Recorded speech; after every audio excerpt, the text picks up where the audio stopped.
Good evening, everyone. My name is Chance Hamilton, and tonight I will be discussing mathematical induction as well as proving it. This is very different than a proof by induction. This is actually a proof of induction. So I know I'm a math major, and I oftentimes Google things and get the wrong thing I want to prove, so I wanted to set that clear. Also, a side note to any math majors joining us tonight, keep up the good work, keep fighting the good fight, hang in there. Sometimes you got to think stupidly before you can think brightly. All right. That being said, I will be proving the statement of mathematical induction, which is theorem 1.23 in the Pearson's An Introduction to Analysis by William R. Wade, 4th edition. And it quotes, "Suppose for each n that is an element of the natural numbers that a of n is a proposition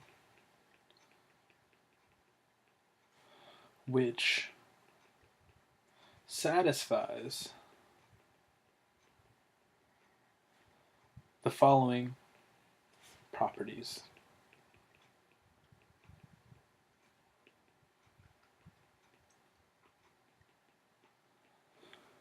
Property 1, a of 1 is true. Property 2, for every n that is an element of the natural numbers for which a of n is true, then, and in this case it's just a basic implication, a of n plus 1 is also true. And this is pretty much the meat of the theorem here, is these two statements. If I can prove these two statements, then I can assume that a of n is true for all n that is an element of the natural numbers. Right?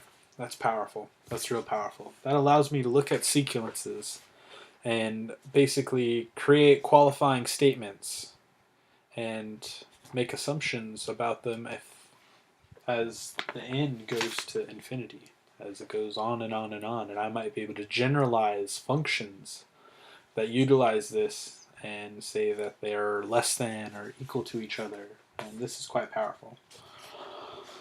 But to prove this statement itself, right, we are actually going to do a proof by contradiction, right? That is to say, we will assume that properties 1 and 2 are true, and suppose not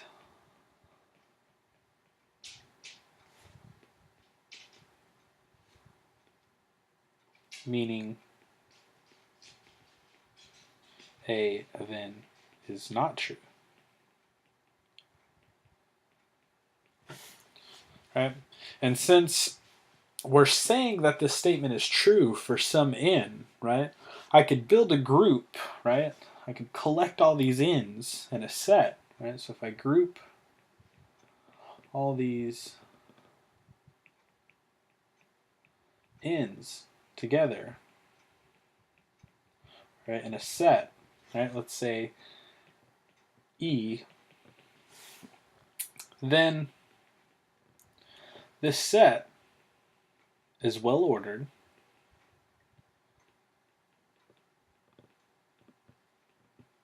right, and thus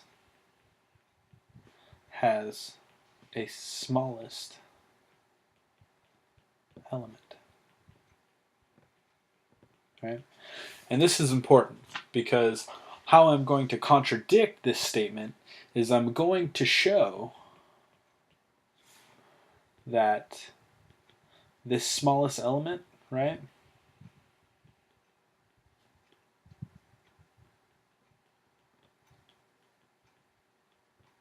cannot be in E, right? That set of numbers, that group, the one we grouped all together. And by doing so, we know that E would have to be equal to the empty set. Nothing would be in there because there is no smallest element, there's no set, and therefore A of n has to be true. Right? Because we come to this contradiction that the smallest element of E is not in E, so what is E? Right? So this was kind of like the skeleton to our proof, and as Dr. Jafar would say, I need to get to the meat of the matter, right? Which is the actual proof, right? So suppose not that A of n is not true, right? And we'll define a set E, which is all the natural numbers such that A of n is false, right? Since E is a subset of the natural numbers, which is also a subset of the integers, right? We can say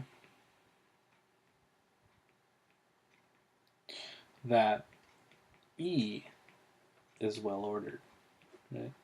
And I strongly suggest, if you do not know what I mean by well ordered, you take a moment to look it up. Maybe even try to prove it yourself. It's good for the soul, I promise you. But we can say that it's well ordered, and by doing so, this well orderedness implies that E has a least element. Right? And a least element is just basically the smallest element in that set. Right? So everything in that set is greater than that, and anything less than that is not in that set. Right? That's very important. So now consider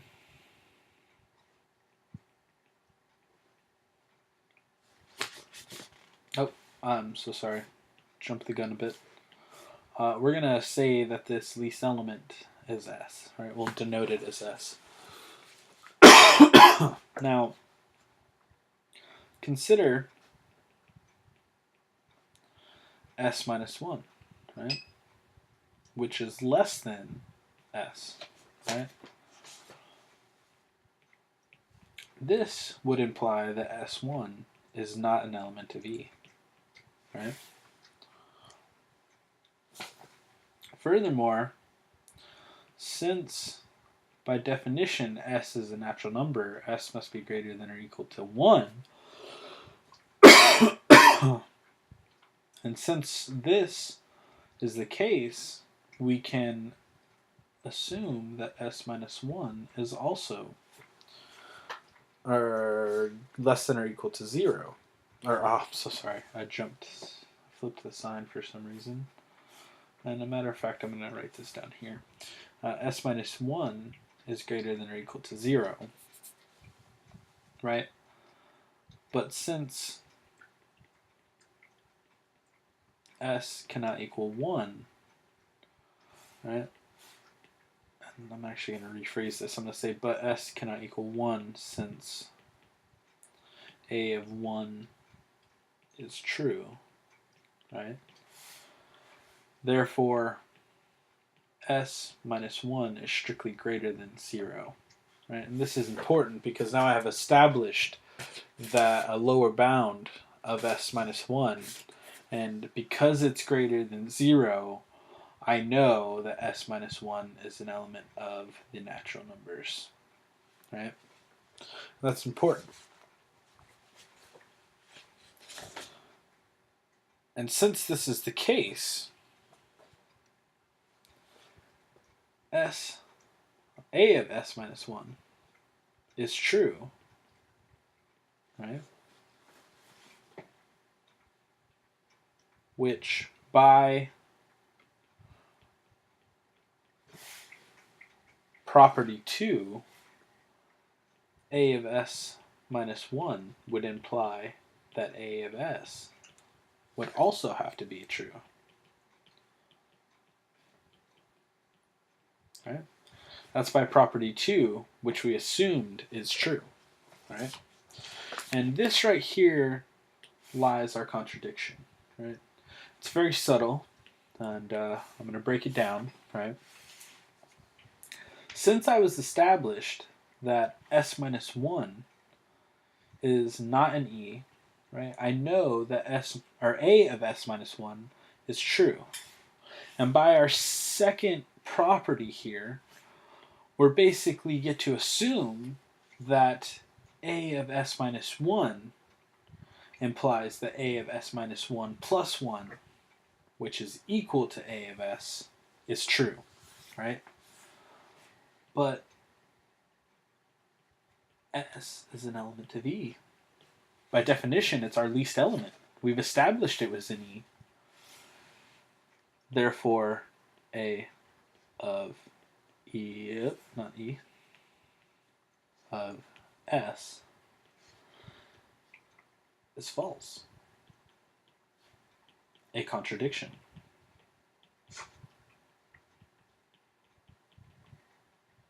Right?